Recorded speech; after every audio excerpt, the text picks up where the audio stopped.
పెట్టడం కదా లేకపోతే యా ఒకసారి మనం చూడాలి. ఆంధ్రప్రదేశ్ డెవలప్మెంట్స్లోకి వెళ్తే ఈరోజు కొద్దిసేపటి క్రితమే స్వర్ణాంధ్ర విజన్ని ఆవిష్కరించారు. సీఎం గారు, డిప్యూటీ సీఎం గారు ఇద్దరు ఉన్నారు అక్కడ.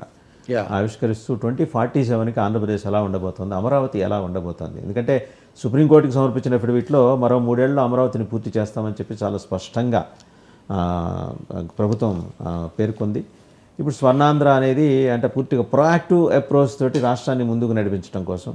అండ్ మనం మాట్లాడుకున్న చూస్తే అమరావతికి 100 కిలోమీటర్ల పరిధిలో 4-5 జిల్లాలు కవర్ అవుతాయి. రియల్ ఎస్టేట్ భూమి అందుకుంది, మంచి డెవలప్మెంటే. అందులో సర్వీస్ యాక్టివిటీని ప్రమోట్ చేస్తున్నారు ఒక పక్క సీఎం, మరోపక్క ఇన్ఫ్రా కూడా సైమల్టేనియస్గా ప్యారలల్గా నడవాలి. ఎందుకంటే అసంఘటిత రంగ కార్మికులకి భుక్తినిచ్చేది ఇన్ఫ్రా రంగం. సో ఆ ఉద్దేశం కూడా ముఖ్యమంత్రి రెండింటిని డెవలప్ చేయాలనే ఉద్దేశంతో ఉన్నారు. 2 విషయాలు ఇప్పుడు అమరావతి గురించి నిన్న మనం చర్చించాం. ప్రభుత్వం అలా అక్కడ అఫిడవిట్ ఇవ్వడం చాలా మంచిది.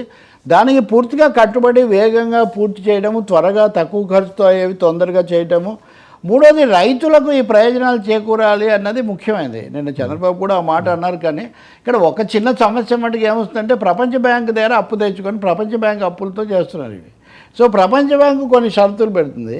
ఆ షరతులను ఎలాగో చాకచక్యంగా చేసుకుంటూ రైతులకు మేలు జరిగేటట్టుగా చూడటం. 4వది ఇంతకాలం నుంచి నా వ్యతిరేకత పదే పదే అక్కడ ఆర్థిక జీవనము చెల్లా చెదరైపోయింది. వైఎస్ఆర్ ప్రభుత్వంలో జగన్మోహన్ రెడ్డి 3 రాజధానులు అంటాం అలా ఉంచి అక్కడ జరిగేవన్నీ ఆపేశారు. దాంతో భూములు ఇచ్చిన రైతులకు, అక్కడ భూముల మీద ఆధారపడిన వ్యవసాయ కార్మికులకు, చేతి వృత్తిదారులకు వీళ్ళందరికీ పని లేకుండా పోయింది. కాబట్టి అక్కడ ఆర్థిక కార్యకలాపాల పునరుజ్జీవం అనేది ఒక ముఖ్యమైన సవాల్గా ఉంది. అవి ఎంత తొందరగా చేస్తే అంత మంచిది. ప్రభుత్వం ఆ దిశలో ఉండటం స్వాగతించదగింది. మీరు అంటున్నారు ఇప్పుడు. అలాగే రియల్ ఎస్టేట్ ఫ్రెండ్స్ కూడా చెప్తున్నారు రేట్లు చాలా బాగా పెరిగాయని. నిజానికి అంతకుముందు బాగా పెరుగుతాయని ఇన్వెస్ట్ చేసి అప్పులు తెచ్చి వడ్డీలు కట్టిన వాళ్ళు కూడా చాలామంది తర్వాత ఇబ్బందులు పాలయ్యారు. ఇప్పుడు మళ్ళీ వాళ్ళు కొంచెం ఊపిరి పీల్చుకుంటున్నారు. అదే తొందరగా పూర్తి చేసి కన్స్ట్రక్షన్ యాక్టివిటీ అక్కడ జరిగితే దాన్ని మనం స్వాగతించాలి, జరగాలని కోరుకోవాలి కూడా. కేంద్రం కూడా సహకరించాలి దానికి. అయితే మీరు అన్న రెండో భాగం ఉంది, విజన్ 2047. ఇప్పుడు ఓకే, ఒక దీర్ఘకాల విజన్ ఉండటం పొరపాటు కాదు. కానీ అదే సమయంలో తక్షణం మనం ఏం చేస్తామనేది ముఖ్యం. గతంలో చంద్రబాబు నాయుడు మెకెన్సీ సహాయంతో 2020 అనేది తీసుకొని వచ్చినప్పుడు మటుకు అది ప్రజలు హర్షించలేదు. నేను అదొక విషయం చెప్పదలుచుకున్నాను. 2020 vision, McKenzie vision, world bank pattern దీన్ని 1-2 సార్లు తెలుగు ప్రజలు తిరస్కరించారు. 2004లో చంద్రబాబు నాయుడు ఇచ్చారు, 99 2004 కదా. మళ్ళీ 2009లో కూడా ఆయన ఓడిపోయారు. మళ్ళీ రాష్ట్ర విభజన తర్వాత ఇప్పుడు వచ్చారు. ఇప్పుడు కూడా 2047 అనేది లాంగ్ టర్మ్ గోల్, 2029 అనేది ఇమీడియట్ గోల్. ఇప్పుడు ఈ జమిలీ ఎన్నికలు వస్తే 29 దాకా కాదాలని ప్రశ్న 27 అయ్యే అవకాశం కూడా ఉంది. అందుకనే నేను అంటుంది time, it is race against time. ఆ దిశలో పని జరిగితే మటుకు ప్రజలు ఎక్కువగా ఆశీర్వదిస్తారు, అభినందిస్తారు. ఈ 2047 అనేది చంద్రబాబు నాయుడు మోదీకి కూడా చెప్పొచ్చారు. ఆయన రకరకాల వేదికల్లో ఇంకా పొత్తులు కుదరకముందే.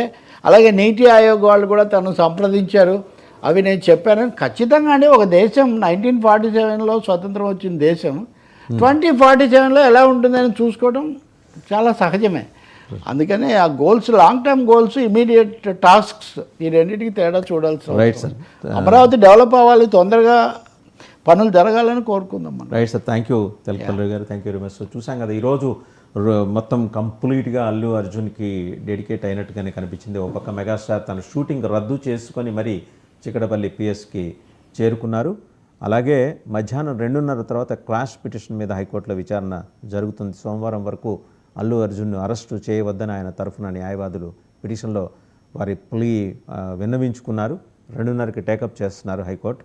సో 2:30-3:30 మధ్య దానికి సంబంధించిన స్పష్టమైన సమాచారం కూడా వెలువడే అవకాశం ఉంది. మరోపక్క అల్లు అర్జున్ అభిమానులు కూడా చిక్కడపల్లి పిఎస్కి చేరుకోవడంతో ఆర్టీసీ క్రాస్ రోడ్స్ వైపు మొత్తం కూడా ట్రాఫిక్ జామ్ అయిన పరిస్థితి.